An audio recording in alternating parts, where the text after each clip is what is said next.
everyone, welcome to the LARP Tales podcast, the podcast where we tell our adventures through live action role-playing. My name is Oliver, I'm one half of your hosting duo.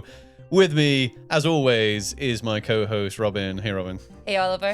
And today we are going to be doing our recap of the final Menhir's Fate of the year. Menhir's Fate being the brand new festival LARP here in the UK. We're going to be recapping the fourth event of their very first year. Before we get into it though, the usual housekeeping. If you are watching us on YouTube, make sure that you subscribe, give us a thumbs up on the video as well. That helps us out. If you're listening on an audio platform, give us the stars, and I don't know, I mean, you can just leave stars, you can leave a review. I won't promise I'll read the review, but you know what, I'll go and read. I'll go check all the 5 stars and I will read out on the next podcast. I will read out any reviews that you put on there. As long as you do 5 stars, only 5 stars will be read out. With all that out the way, though, let's get into our recap of Menhir's Fate MF4, the 4th event. There we go. The 4th event of Menhir's Fate. Let's go.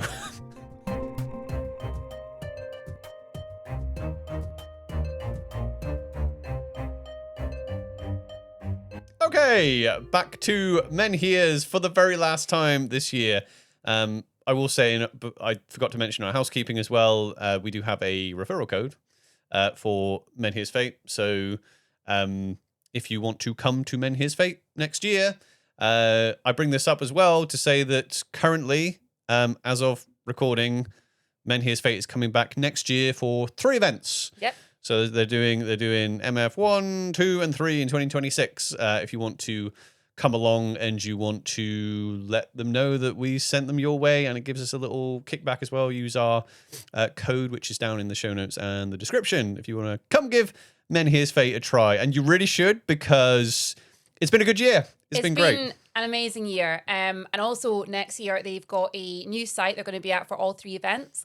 And it's going to be at Dadford Road, that most of you will know as the previous Empire site. So it's a site that's nice and easy to get to. Lots of people know about it. So I'm really looking forward to seeing how many people give this a go next year. Yeah, it was all a bit like we didn't know what was going to happen. So as we go into our recap of Menhir's Fate 4 of 2025, we were at Weston Park, which is so different site to the last 3 events. It is the site that Krios Pastimes, another fest LARP that we haven't been to. So this is the first time at that site. So I think, I might be wrong because I don't go to Krios Pastimes. I think that they go to that site like twice or something, and then another site. Twice a year they do it. I know that they move around, and I think that one, I think they do that one twice a year. It was a gorgeous. It was. I mean, it's just shame. I mean, it's difficult because everyone is in a different part of the country, different part of the world. Getting to these LARPs for us, Weston wasn't that much more of a drive than it is to Dadford, where it's going to be next year. But it's an easier drive because it's just up the motorway for us. And the site was stunning, wasn't it? Oh, yeah, it was absolutely beautiful. Yeah, so, obviously we're getting into the recap, but the site we were at was it was like we were surrounded by lots of woodland, lots of trees, just the way everything was laid up. It was like laid up like a LARP site from like the get-go. Yeah. And there was so many amazing bits to take photographs at and to do cool encounters at as well. Every single species of tree that could be found in the British Isles was like there, wasn't it? We were like, so next year, I mean, we're going, it's a great site, but if you, obviously, Menhir's Fate's not going to be there next year, but if you get a chance to go and LARP at that site, I rate it's a real nice site. Real nice site. Dadford, so we've already talked about this in Empire. Empire has moved to their new purpose site that they have bought for Empire, so they have left Dadford Road, and Menhir's Fate have come in and gone, oh well, that's free now, it makes complete sense to me. It's going to be easy for a lot of people because they're familiar with the site. They're not going to need quite the same amount of ground, but I think they're going to be able to do everything they want. That site's huge, by the way, because there's more to that site than what we see at Empire as well. So yeah, I don't even know if it's going to be the same little patch of land or not. Empire, I've only, all these years, I've only hired one part of that site. But like you said, there's so many other parts. I don't know what part Menhirs are actually going to be using, if it's going to even be where we've been playing so far. Yeah. But either way, nice and easy to get to. So I am hoping that does kind of encourage a lot more people to come along to it. Cool. Let's get in the recap of MF4. We are definitely calling them MF1, MF2. That is right. MF3. Yeah. So, someone did comment on one of the videos saying, where I'm from, MF stands for something else. But what does it stand for? Merry forgetfulness of phrases. Okay. we're MFing LARPers, all right? Oh, now I see. Yeah, there we go. I like that though. Yeah, well, I think you can lean into that. It's fine. So for MF4, we came in and we were in a different nation. We came with different characters because we aren't in Valdraith anymore. No, we are no longer in Valdraith. Because why? Because we died. Because we died. Sort of. We sort of died. Sort of died. We're not dead, but we're not there anymore. Our previous characters have gone off to the Fable realm, and they are there for the rest of eternity, as far as we know. Okay. So yeah, they're gone. Let's introduce people to the group. Mm-hmm. So the group, we went. Actually, should we talk about why we chose Avereaux first? Yeah, actually, because we didn't really go into it. We revealed it at the end of the last one. So, we kind of felt that the spheres, the realms. So there's 3 realms, right? So within our realm is Valdraith, Avereaux, and the Wonder. Mm-hmm. When we're in Valdraith, we kind of felt like the 3. Those 3 make up the Crown lands. We kind of felt that it's a little bit blurred. Like the briefs were quite close together, a little bit blurred. And the other, so Valdraith was the biggest in the entire game, and then Avereaux and the Wonder were like the smallest. Oh yeah, like teeny tiny. For the first like 2 or 3 events, and so we were like, you know what, regardless of Avereaux kind of being our vibe, there's quite a few nations that are our vibe, and we totally would go to them. But we went, there's actually, I think there's a lot of fun to be had in Avereaux and the type of game this is, where there is like national plot, and there is a lot of like working together to boost your nation and boost like your realm and the game as a whole. So we just thought that there was a space in Avereaux to be like, right, let's go over to Avereaux and like carve out. There's room to carve out that nation as like, this is Avereaux and this is Valdraith. Because currently you walk past people and you're like, I'm not entirely sure whether you're Avereaux or Valdraith. Yeah, there is a real blur between those 2 briefs, like you were saying. And yeah, there's a lot of people in like Valdraith, which could clearly be in Avereaux. Mm-hmm. So yeah, also like what really attracted us to Avereaux though was that sort of vibe. It's set up like a D&D adventuring party. Like you're encouraged to have that group of people that have a mixture of skills, and they go out and they adventure together and they do like really cool quests and things, which is our kind of vibe. And it gave us the opportunity to basically come in with a group and just try something completely new together. So this is why I was really surprised. I think I've said this on the podcast a couple of times. I was so surprised when Valdraith was the biggest nation and Avereaux wasn't. I honestly thought Avereaux and Wonder were going to be as big, equally big, if not the big. I don't know, because the way the game was marketed to newer LARPers. Yeah. I thought everyone coming in, and you look at the brief page for Avereaux, and it is very, you've got your things that like we were leaning into, like the bicockets and things like that, and the wolves and whatnot. But you've also got just your, I think there's some of the reference images were like the D&D movie and things like that. So it was a broad scope for kit, and hey, if you want to be generic adventurer with friends, this is the nation for you. So I was so surprised when the first ever event of Menhir's Fate, there was like 12 people or however many there was in the nation. It's also like set up that way of you can come in as a level 1 D&D adventuring party, with your basic sort of shirt and your first weapon, and then as time goes on, you sort of slowly gain new pieces of armor and things like that, and they've got that sort of mismatched sort of look, which is quite cool. Yeah. So yeah, it does seem really, really like new player friendly, new LARPer friendly, but also just quite cool. A lot of us who LARP play D&D or similar types of RPGs. So yeah. Yeah. So our group we're not paladins. We didn't go paladins. I feel like we get shit sometimes for playing the same thing, you know, but I don't think we do. I think even the like the plethora of like paladin-esque characters that I've played, they're all very different characters to each other. Yeah, definitely. And I'm just reusing kit. And yeah, okay, I've never played a wizard, but you know, we didn't go heavy armor. We have not heavy armor big fighters this time. But yeah, basically, yeah, we're not the heavy big armored fighters, but we've kind of pushed ourselves a little bit because we've actually tried a different part of the game this time as well, which is so I think we'll introduce them to the gang, right? So it's in Avereaux. It's about adventuring parties, so it's more like friendship groups rather than families. So our group is called the Phoenix Forest Guard. I did keep calling it the Forest Phoenix Guard. I kept muddling it up as well. So we chose a place. We were like, right, where are we going to be from in Avereaux? We looked at the Avereaux map and went, Phoenix Rest. There we go. Yeah. There's a place. There's a forest, because we wanted to do kind of a Disney's Robin Hood inspired group, right? So we were like, well, okay, we'll be from like the forest, you know, and then where's there a forest? Oh, there's trees around Phoenix Rest. Cool. We'll be from the forest. Yeah. Right. So yeah, there was four of us. Four of us came in. Yumi, Alan, and Maz. So we loosely went, okay, we'll do like a Robin Hood, Maid Marian, a Little John, right?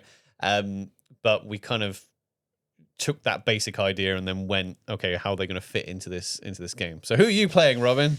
So I am playing Vulpa, who is a little bit foxy. For those of you that are watching this, can see I've got her wig behind us. So we have all gone fable marked, and well, not all. You and Al. Okay. I didn't want to push it. So Al and I went fable marked, and we might have pushed this brief a little bit. Yeah, you pushed the brief. Yeah, yeah. We pushed the brief, and we both had fox ears. Yeah, and but everyone was fine with it. Everyone liked the fox ears. Yeah, the fox ears were cool. Yeah, no. It's the woodland thing. So I think the brief on the fable marks. It's like deer and cow as examples, right, of woodland creatures, you know. So I think you were fine. It was in keeping with the brief of the game, I think. I think if you just go full on cat person, which people did 100% go, oh, you're cat people. Like, no, we're not really cat people, but yeah. So like I played Vulpa, and Vulpa and Al's character Martin are siblings. So we are like these sort of fox siblings. He's meant to be my big brother, and we did that sort of vibe together, which was real fun. And then who did you play? So I played Pierre, who I kind of took inspiration from Little John. I didn't want to use a sword. I wanted to use a stick. So I was just woodland guy with stick.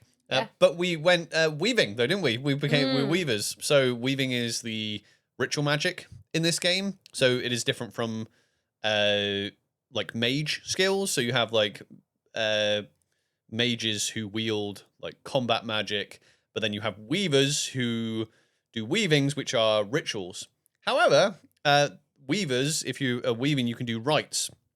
So rites can be used in combat. So it's like being a ritual caster that you can do stuff in combat and instantly, you know, that's the thing. So obviously there's we have like, you know, the Empire rituals. You do a ritual and then you cast something, then you can go out and do the thing. Obviously it's a similar type of thing, but a lot of it just seems very much more instantaneous. So yeah, so you can kind of go and so you get obviously all your different spheres. So I was air, Alice Martin was fire, USPR was water.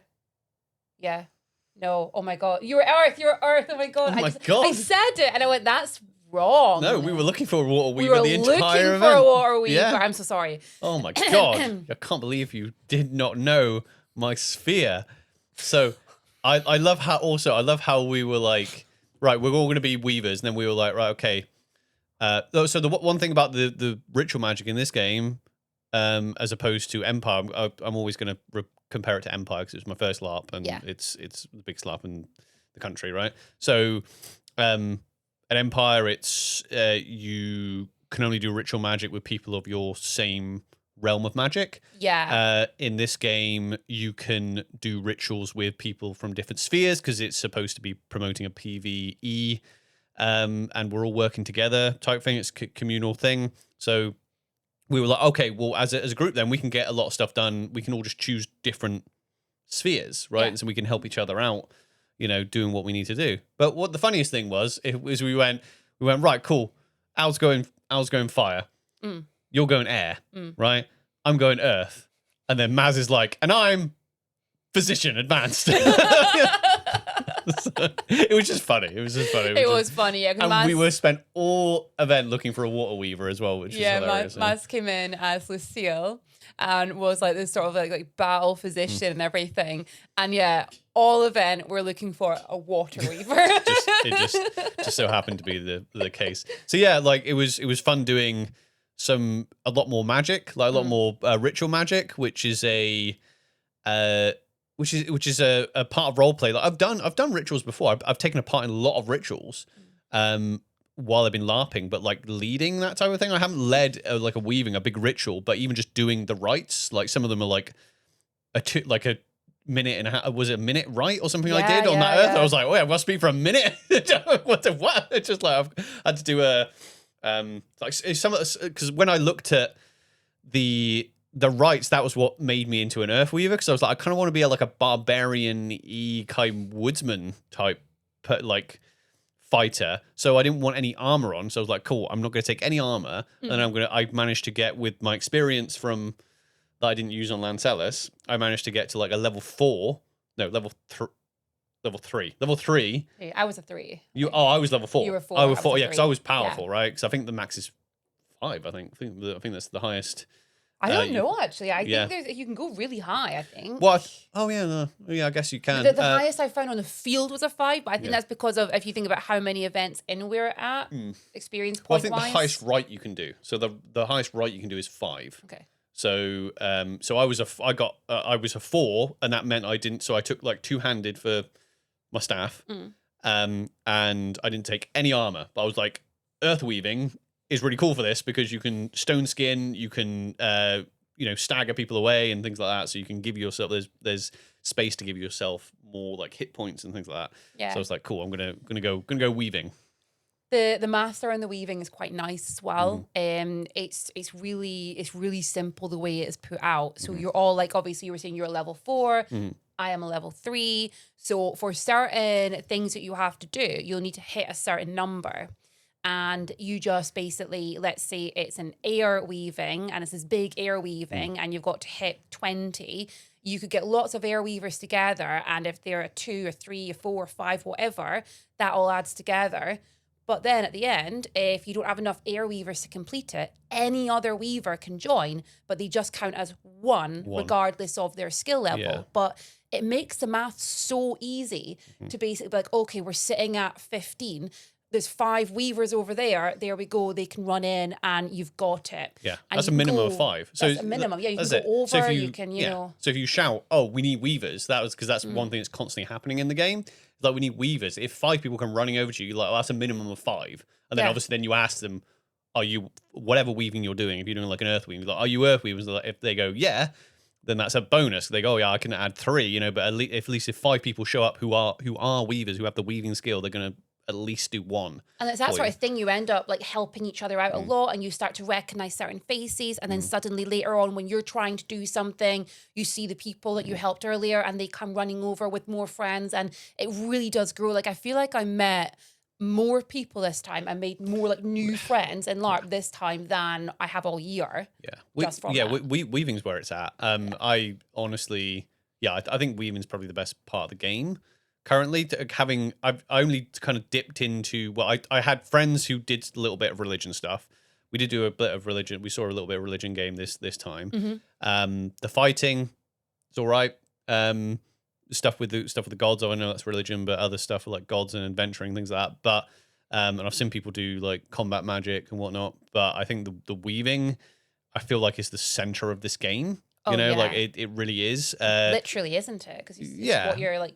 Yeah. So because it's more of I think it's because it's you've got to come up with ideas with what you want to do. So there's not this specific ritual is going to do this specific thing. It is I want to achieve something.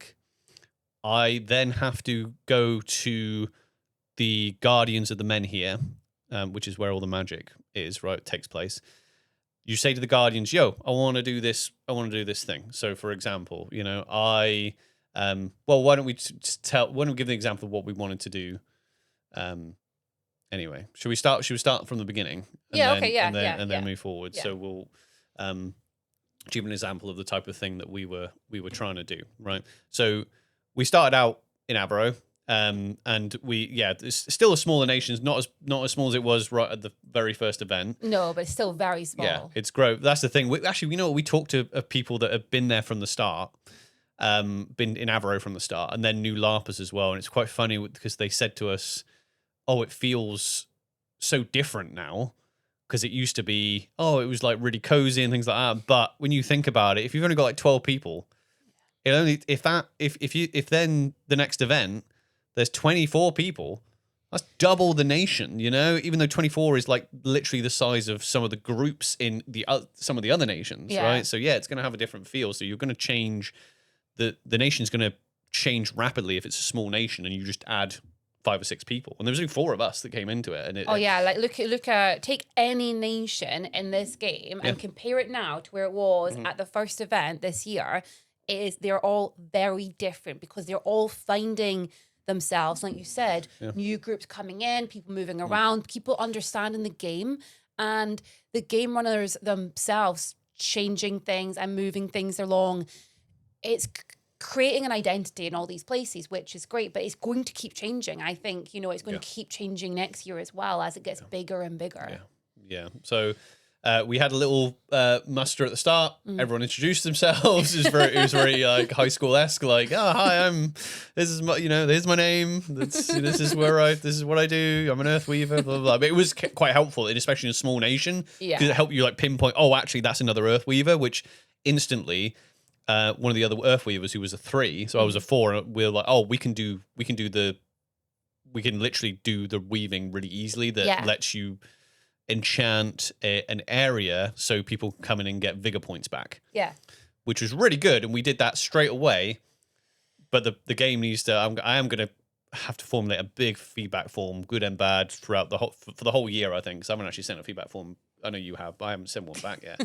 But just little things like this. So that ritual was really cool until we went to the Guardians and went, oh yeah, we've done this ritual. And they're like, yeah, about 50 people have done that, and we've run out of lammies. And it's like, oh, okay, well, it's barely worth us doing it, because then you can't, like, especially on a smaller, even a game as huge as Empire, you've got to make it really difficult for people and expensive to do these like enchantments on it. So you've got to convince people to come and sit down in your area to get their vigor points back or hero points back or whatever. So I think that needs to be like way more difficult, because they were like, oh yeah, that's the most popular one, because basically 2 Earth Weavers could just do it, and then if you were a 5, by the time you got to MF4, you could just do it, just solo it. Just solo it, go around solo it in every camp. Yeah, but still a cool thing. Anyway, we'd had a discussion on what was going on in Avereaux. So there was downtime from Phoenix Rest. So Phoenix Rest actually had a lot going on, didn't it? It We were did, like, yeah. oh, we'll come from Phoenix Rest. So Phoenix Rest had, we'd found out, been beset by vampires. So in the downtime before the event, the vampires had been chased out, but they had not poisoned, they had cursed our hot springs, the water in. Yeah, it was a hot springs. Yeah. So and there were several other things going on. There was stuff to do with the griffins. There was also the corruption had done something to a water supply, not water supply, the water on the coast as well. Yeah, right? there was 2 water things that were kind of happening at the same time, very similar things that had been happening. So this brings us down. This brings us around to what weaving is great for in this game. So, because it's not just a case of going, okay, well, only these weavers can sort that, and so we had a lot of our members of our nation and resources working on the what was it called? There was something. It was corruption, wasn't it? I think it was corruption that was happening over it. It was the other water one. A lot of them were working on. So we did a focus on the hot springs. Yeah. So we were like, it was 2 different things, but they were both water based. So they were like, right, okay, so everyone was dealing with that, and we were like, oh, should we do Phoenix Rest stuff, right? Yeah. So we were like, right, okay, well, when we discussed it, we were like, right, how are we going to do it? And this is what this game is all about, and this is why I think the weaving is such an amazing part of this game, and it's like jumping into it, we're like, oh my God, I've got so much to do now. Yeah, it's essentially come up with an idea and explain how that's going to work. Look at all the different spheres of weaving that you have and think, what could I do to fix this? Yeah. So we had a few. So the obvious one, you go, okay, how are we going to get rid of this corruption? We were like, okay, well, the obvious one is water, right? So which is why we were like, because then we could do a water weaving to purify the waters in Phoenix Rest. And then you go, right, okay, well, when you go decide on your weaving, you go, right, okay, we're going to do a water weaving. So you go to the Guardians at the Menhir, who are like the NPCs that are around the Menhir, and you say, right, we want to do a water weaving to purify the springs and the water. And they're like, okay, that will be... you have to go do an augury. You were part of one, right? Yeah, so what we had to do is we had to get a number of us together. So there was one I was part of, which was an air one. So we had to get a number of air weavers together. And it was essentially a role play in the one that I was doing. The one I was doing was they wanted to use air to move a dinosaur and make a dinosaur move faster to get it out of where it was. And it was essentially, we had an NPC or like a ref was there listening to the whole thing. And we essentially had, for the air one, a conversation. It was a conversation. It was a back and forth questioning of, well, how is that going to work? Well, it's going to work because this is how air would make the dinosaur move faster. We use it like this. And then it was that sort of discussion back and forth. And the NPC sits there. It was a good bit of time, about I think it was like 5-10 minutes of us chatting, going back and forth. And the NPC sitting there listening and everything and getting the details to kind of clarify exactly what we are trying to do, basically. Yeah. So the process is then, so we went to them and went, okay, what? So I'm going to go through what you should do, and then I'm going to go through what actually happened. So you go, right, we want to do water weaving. They go, right, you got to go do an augury, right? So you go find other water weavers, right? So this one has to be all water if you want to do a water weaving. So you get the number that you need. Like you say, you get a little slip as well. You go, this is what we want to do. This is what we want to achieve with our weaving, right? And then you take that back to the Guardians. The Guardians then will take it, and they'll obviously go back, backstage, and they'll come out and give you the things required for the weaving, known as hansels, right? So these hansels can be something basic like flicker or essence or something. Yeah. And they can be obscure objects that you can, which is kind of one we ended up doing, or they can be actual items that are carded, right? As in, so when you get magic items or enchanted items, should I say, they'll have a card on them. They are magical items, and I think I'm assuming, like, because it makes sense, what they're trying to do is, okay, it depends on when they want these weavings to take place, they can obviously withhold when the Hansels go out, right? So if it's a specific Hansel, so like example, we talked about one in our last recap, which is the red cap, right? Yeah. We literally found the red cap, but that didn't show up until like the end of that, right at the end of that event. So it did, like, we had an NPC just come in with it, right? So we could only have done that weaving then, you know, at the end of the event, you know, and so we couldn't have just gone and done it at the start, because that's when the game team was like, right, that's ready to go out, basically. So you get your Hansels, you get everyone together, they'll give you a magnitude of what the weaving is. So depending on what you want to do, if you want to just be like, hey, I want to like build a bridge with earth weaving, it's probably going to be lower than, I want to move a mountain in the way of this army. That's going to be probably a higher magnitude, right? You then, on your weaving, this is all done at the Menhir. So you do your big ritual with your magnitude. You incorporate the Hansels into it. Then the game team will be like, okay, well, it's either going to be like a failure, a success, like a mid-success, or an outstanding success, and they will like time freeze and they'll tell you the effect. Yeah. And then that affects the game going forward, which I think is really freaking cool. So the wall that we hit was that we went, okay, we want to do water weaving. None of us were water weavers. We were like, okay, well, we'll just find a water weaver. That's fine. Yeah. and we got our friend, our friend Sue, right, who is also in our Empire group. Yeah. Who's playing in Cyridonia, who's a water weaver. We're like, perfect. But then trying to organize and be like, I want to get this other person who's not an Avereaux invested, and she was like, yeah, I'll do it. Yeah, totally. She was all the time, but then we were constantly having to be like, right, I'm trying to figure out how this will work at the same time. Then we're like, right, we're going to have to get water weavers, and then our friend in to do the augury with these water weavers, then go, and then we were like, it's like, this is too much of us like directing something else instead of us doing the thing. So we went, okay, well, we can, and this is what I love about the weaving, is you go, okay, well, we can do the same thing with different weavings, right? Yeah, we literally you guys were literally like, okay, well, what do we have? What do we have access to? Yeah. And what can we do ourselves? And then it just became that sort of brainstorming of how can our spheres do the same thing?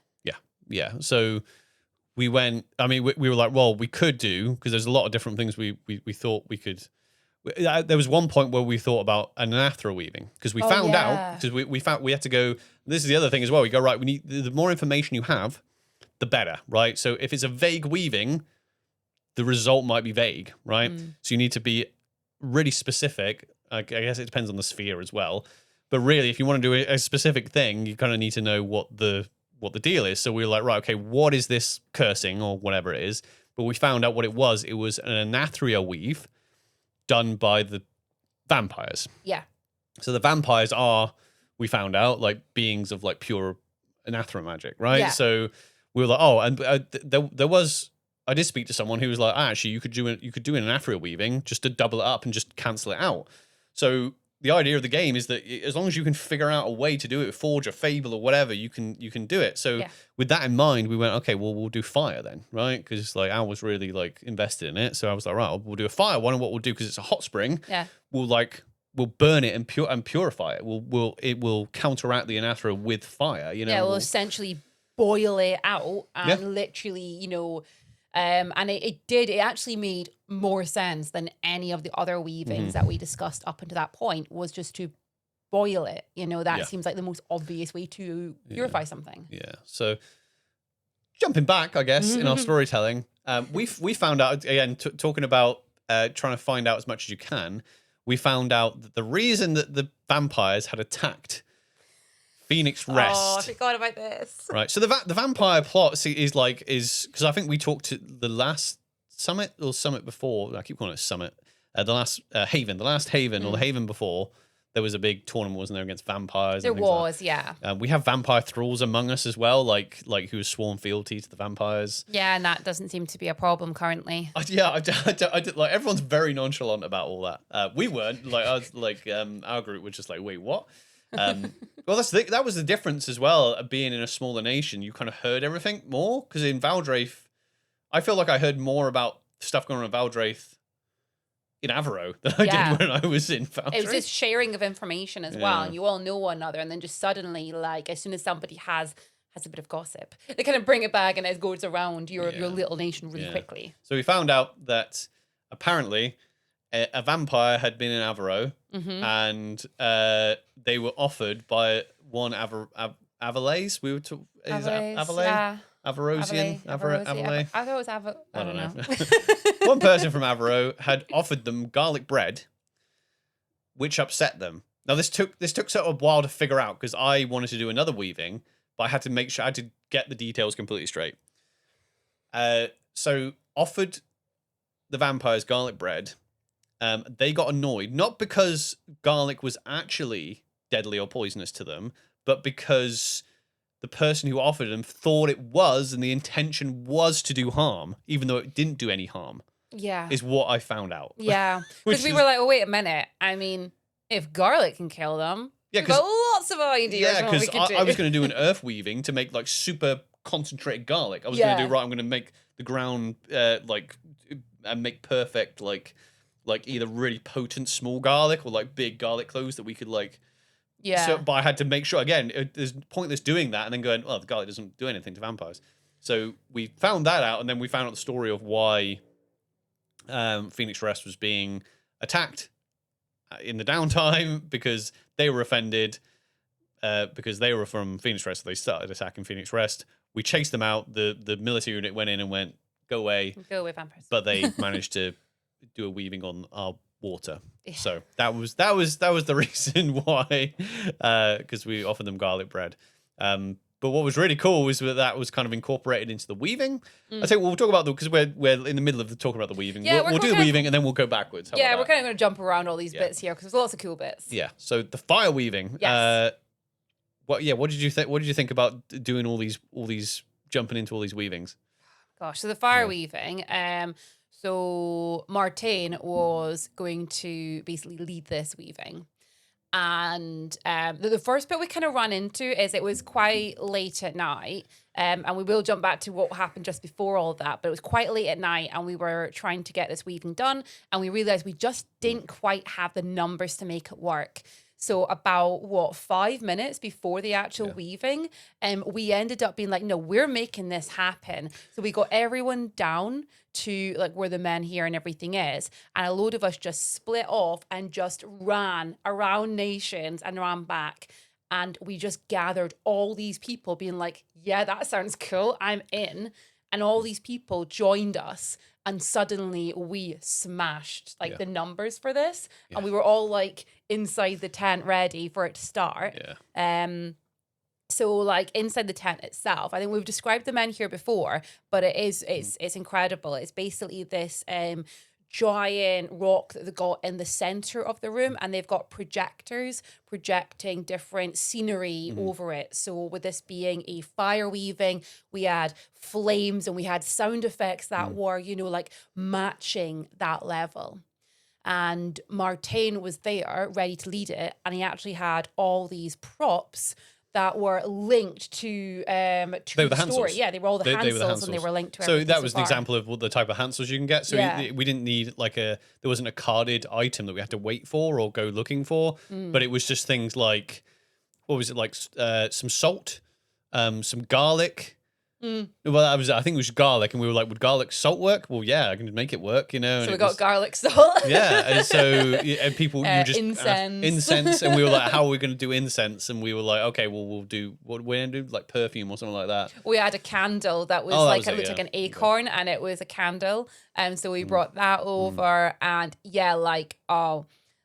Al's a fantastic role player, so we knew this was going to. It was so cool. He got to just do his, do his thing, walk around and just give this sort of really deep speech and everything about what was happening, and it was so cool to watch. So we did that. Lots of role play. It involved every single person there in that room as we passed the Hansels from one person to the other, and then as he got to the end of his time, it was a time freeze. And then the NPC comes in and tells us what's happening or what the outcome is. Yeah, which was so cool. Yeah, we managed to we listened as the waters boiled and boiled and boiled, and then they went still and they purified. You know, so we kind of knew, even though we don't know the actual outcome until downtime, I guess. Yeah. But we were pretty much told like indefinitely, like, yeah, that was a success. It was the way that the NPC described it. It was almost like it was almost describing as if it had gone terribly wrong with all the thick black sort of smoke and everything, and then suddenly calm, and we're just like, oh, that is so cool. We did it. Yeah, we did it. Yeah, yeah. So another thing with the weavings and everything as well is we have to see if what we're doing is if we are succeeding in what we're doing at different rites and weavings, and we do this by having a little bag of tokens. Because you don't need to do that for weavings. Oh, do you know? I thought you did. No, it's just rights. Only rights. Okay. No, okay, you know, cool. because rights you do. It's basically I think game mechanics wise, the reason why is because, like I said, if you have a magic spell that does ensnare, and you're a magician and you're using your personal resource for that, it's not really fair if like a weaver who's a ritual magician goes, I can do that too, ensnare. Yeah. So the idea is I'm doing a ritual to cast ensnare, and it could go wrong, right? So I can cast ensnare, but there's like a 1 in 4 chance that it's going to go wrong if I'm like or whatever, you know? Yeah, so we'll go back. I just thought, as we were talking about weavings, and when we explained the weaving, I thought we'd tell the story of how we got a weaving off. One thing I will say as well, you're talking about us running around at night. So one thing I didn't mention is obviously everyone can't be weaving at the same time because the Menhir's a finite space. And there's only so many guardians. So what they do is when you come back with your hand saws, they go, we'll give you a time slot. So there's a big board. And so they tell you. So, for example, for us, it was like 10 o'clock or something on the Saturday. Yeah, I think it was like 10 p.m. on the Saturday. Yeah, or something so like that. That's the time when you need to get all your weavers together. But again, it's that type of game where you literally stand by the Menhir and you're just like, weaver, because that's what we did. We were like, we need to hit a high mag. And we've only got like 10 minutes, do we? And we just like, we all split and went, okay, well, I'm going to go see all my friends in Ceradonia and Krios. And you went one way, and Lucille went another way, and we all just like met, and we ended up. I went to Portofest, didn't I? Yeah. I went running up Portofest. I made some friends earlier that day, and I was like, "They'll help." we ended up like smashing, because I think when because I got there before you two did, and then like Martin was there with the fire weavers, the actual the high level fire weavers, and they were like, well, I don't think we're gonna hit it. And I was like, wait until the cavalry comes. It'll be it was this moment where it was like, right, okay, and everyone's standing inside there, and it's like, okay, we might just hit it. And then just suddenly all these people start coming in, being like, yes, I'm this, I'm that. I might be wrong. Let me know in the comments. I think you can actually still attempt it if you're under the magnitude. I think you can, but that would be cool if you can. I think you can, but it's more likely it's going to fail. Yeah. I think you can. I think it's a bit of a way of being like, hey, if you're like one out, you know. Yeah. We're not going to stop you if you're one. Also, I will out. say as well, it's not easy because this is a brand new LARP, and there have already been like rules tweaks on the weavings and things like that and how it works. So because we got a little bit of information right at the start that wasn't necessarily true. They were like, oh yeah, you need to have a certain percentage of the weavers be this, and it didn't turn out to be true. That wasn't the case.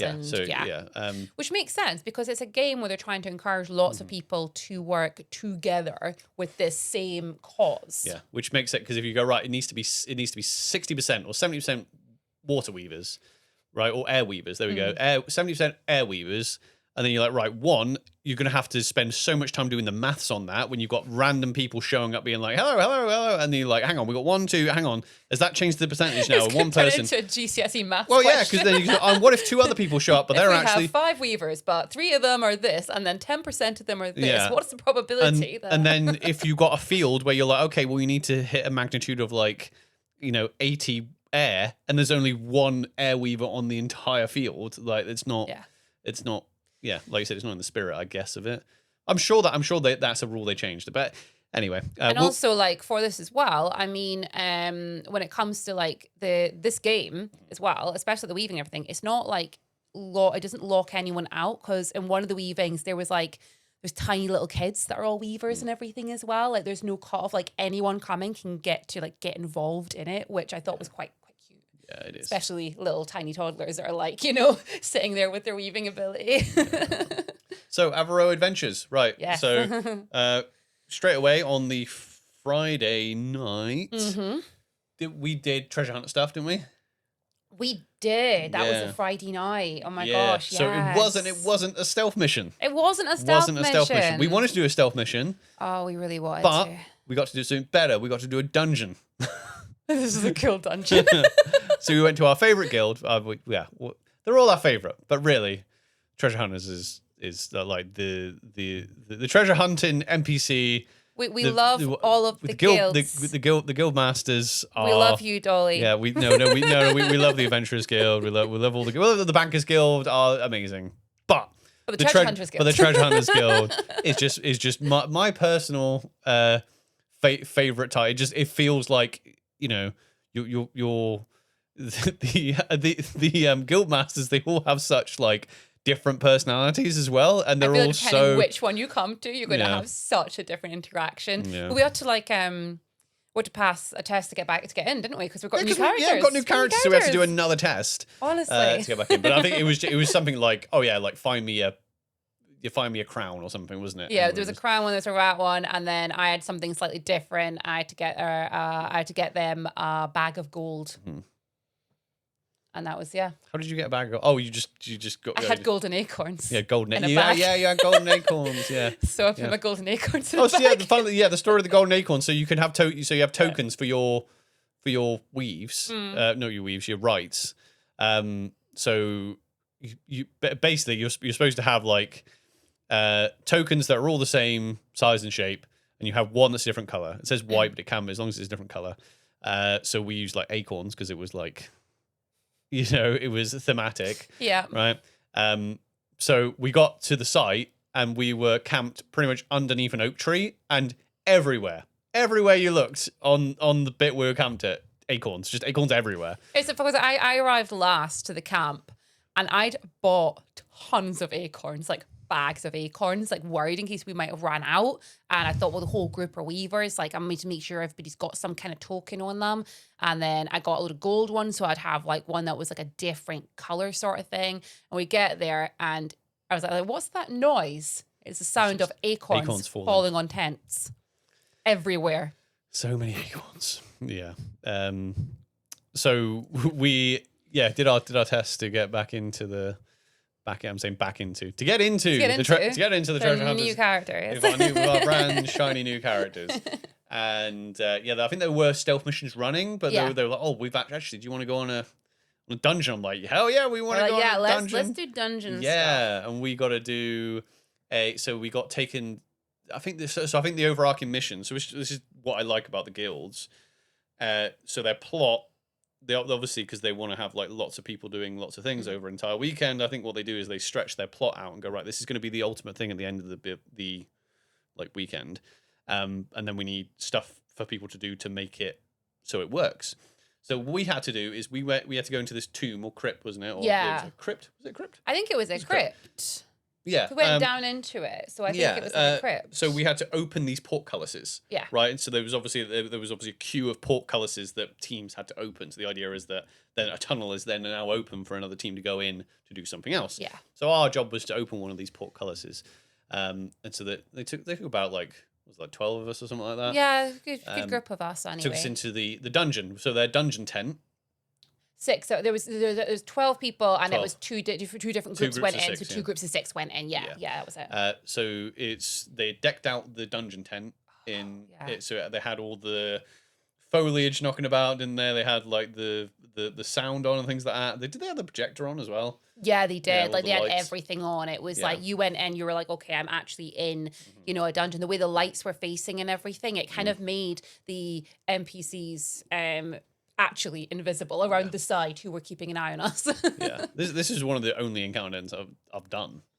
It's the first one I've done at Menhir. I've never done one at Empire. I've done them at Eversley. But yeah, no, like it was. So what they had is they had like the idea was it was like a Mission Impossible like laser gauntlet. Yeah. Right. So they had loads of string. Right. That was just tied, obviously, in all different. If you can imagine. No.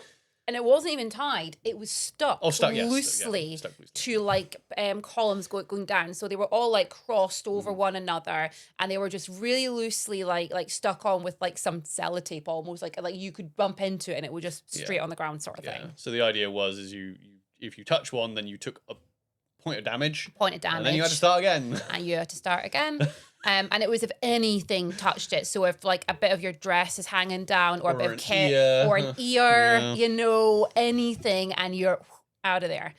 So, but what we had is it was like a pressure plate essentially. So we had a plate in front of us which had a selection of candles on it, and we had to pick up the candle, climb through this obstacle, and then put it down on the plate at the other side. Once all 6 candles were over there, that would then open this portcullis.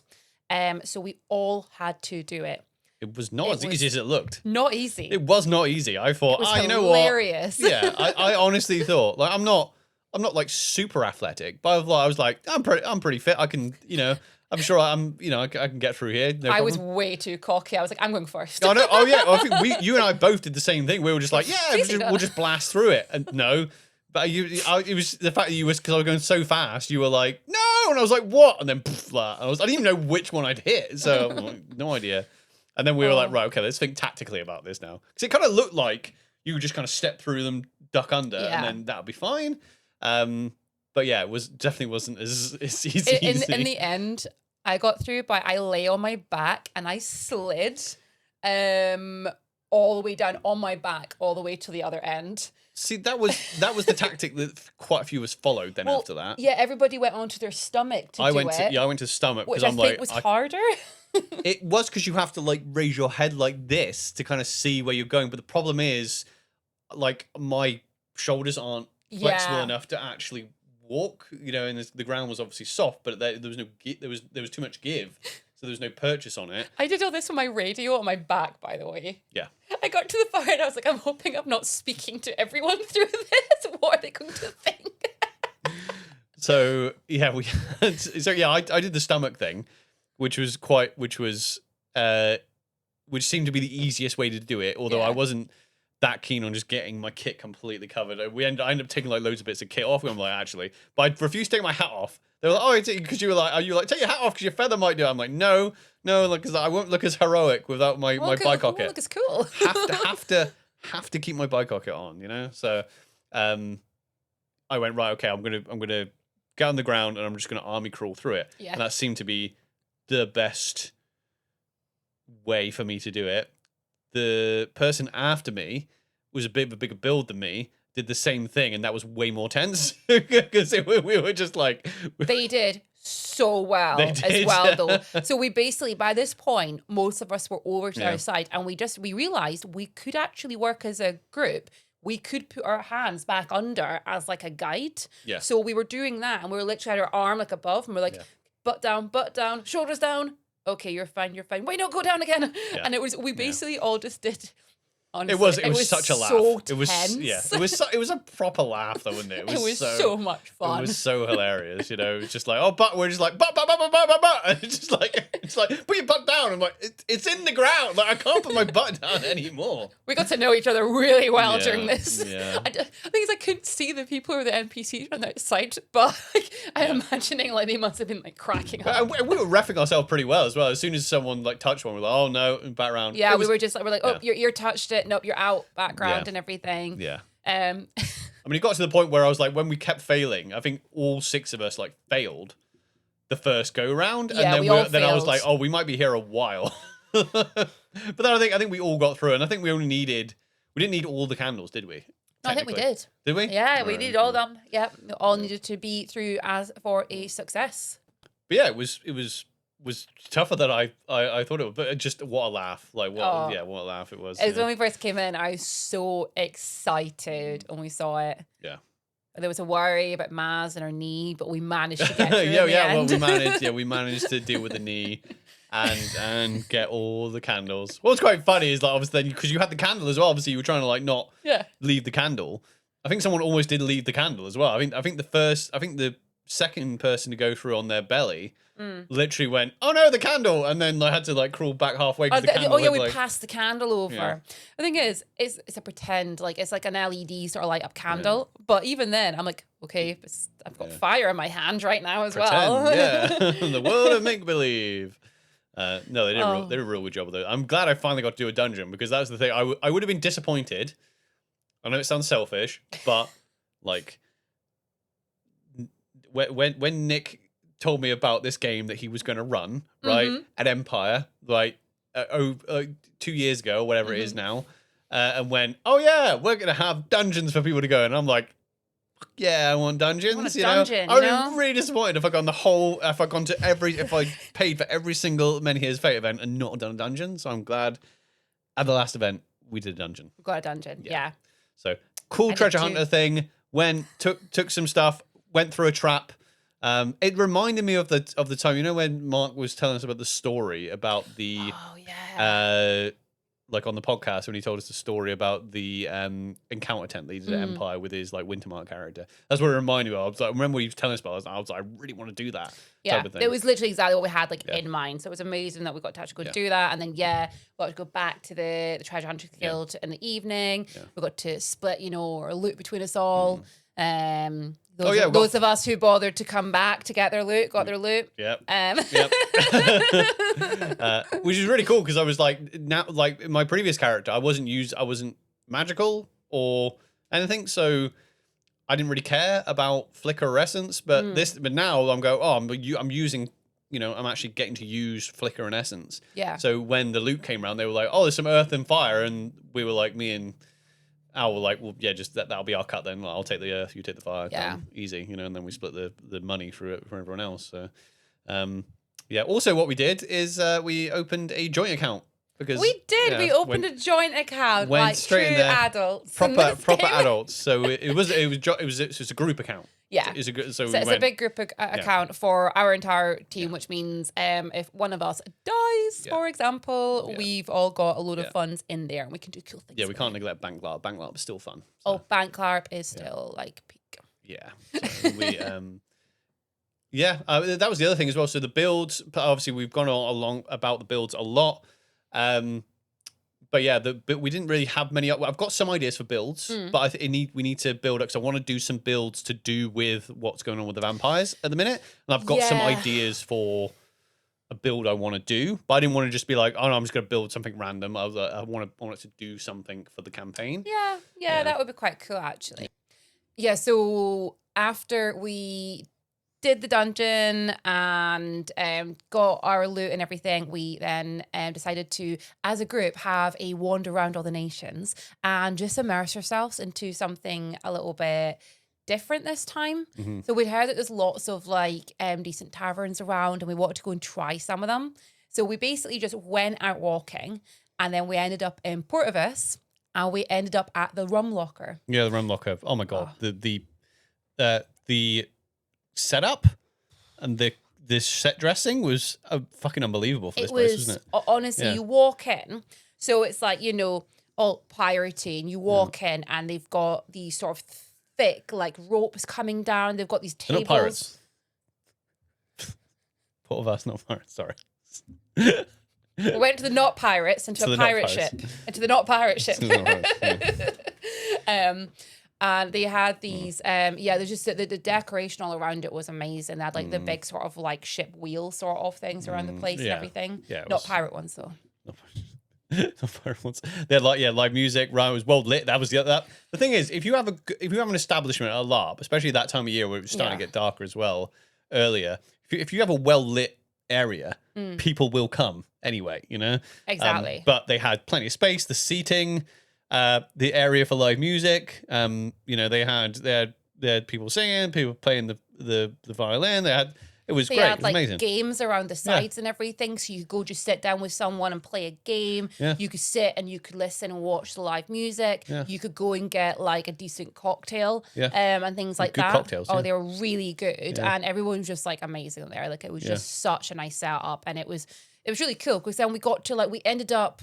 Slowly, all of our other friends just started turning up there, and we got to just sort of hang out with everyone, have a fun night together, which was really nice and really good for helping establish the new characters as well and what they were like and how they fit in as well. Yeah. So I had a weird moment because we stayed there till time out. Then time out happened. Oh. And the Dornish Songbird was performing in character until it was time out and went, let's play some Dornish songs. Now, Dornish songs that I was like, I don't know how to feel here because I'm pretty much in my Averaux kit which is basically Marcher kit, right? Surrounded by marchers and Dawnish. I was like, I don't know how to feel here. This is very weird. It was a lot. But it was good. It was a lot of fun. It was a lot of fun after time out as well. So, but again, yeah, if you get, I honestly, the Avereaux is like the perfect brief for a tavern, because taverns are in the brief of like meeting in a tavern, D&D trope. I do not want to just commit to doing a tavern. We're not doing a tavern. I know for a fact. But if you want to come in and run a tavern. Hey, it's great. Yeah, it's great. It's great. But I know I've spoken to so many people who run bars at LARP, and it is expensive, like out of character, expensive. Yeah. It's a lot of work. I think it's a job. Yeah, and I know there's a lot of people that is what they enjoy doing. They enjoy staying in their bar, serving people and things like that. I mean, you get tons of in-character money, loads of it. Yeah, tons of money. It's one of these things, though, isn't it? Like, I think I would be like totally into trying something like that, but it is essentially a job. Yeah. You're dealing with a large amount of alcohol, and you're giving alcohol to people, and there's a bit of safeguarding around that as well. So it's almost one of these things that, like, if you enjoy kind of like playing, you know, the bartender, and you're there, your tavern keeper, it can be incredible game. I think for us though, we spend more of our time like getting distracted by a blooming squirrel and running off after it. Like, we wouldn't be able to do something like that. Well, I think maybe one day in the distant future, if I'm still LARPing. And I've done all the things, and He means when he's old. When I'm old. Okay, when I'm old. But you know, when I've been a general, a king, whatever, an emperor or whatever, and I've done all the things like being a general, a king, and an empire. Yeah, exactly. Yeah, if I do all the things that I could do, then I'll be like, you know what, I haven't done yet, a tavern keeper, and then maybe I'll set up a tavern. Yeah. Do we want to stop the episode there and then do part 2? Yeah. Yeah, I think so, because we've now that's us got into our Friday evening. Yeah, but we've done all the weaving stuff. We've done all the weaving stuff. I think next next time we can chat about some incredible fights that happen the rest of the weekend, and we did a lot of combat, didn't we? And I did another dungeon. Did you? Oh, you did do another dungeon. I did another dungeon. You lucky scamp. We did night skirmishes. We did do night skirmishes. Yeah, we went fought a bear. We fought a bear. Yeah. We got honey. Honestly, it was just you wait. Yeah, it was great. It's a great event. Join us next time for that. Let's wrap it up there. If you have been watching us on YouTube, make sure that you give us a thumbs up. Please subscribe to the Two Having to Roll channel. If you're new to the Two Having to Roll universe, give us a 5 stars on the audio platforms. Go check out ways to support us. There is a Patreon down there if you want to give us a tip. The references for Menhir's Fate, the reference code is down in the description and the show notes if you want to come to Menhir's Fate next year. And with that all out of the way, we will say goodbye, and we love you very much. Stay safe. Bye-bye. Bye. Bye.